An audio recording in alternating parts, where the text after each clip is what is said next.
I effed up by giving my old sports car to my stepson, instead of my actual son who wanted it since he was a child.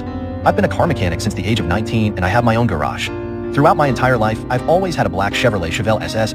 After my first marriage went in shambles, I remarried a few years later. My new wife had a son, making him my stepson. Meanwhile, my son from my first marriage was living with his mom, but I saw him quite often at the shop. He dropped by occasionally to say hello or look at the cars I had in the shop. A while later, my ex-wife and son moved a few states away. After that, I spoke to my son mostly on the telephone and saw him maybe once every 4 months.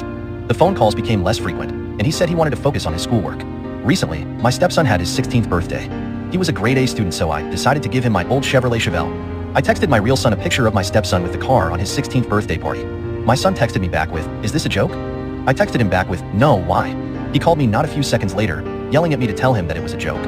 He told me that I promised him the car when he was 10 years old, that if he did well in school I would give it to him. The part that made me yell back at him through the phone was when he called me a lousy father that didn't care about his real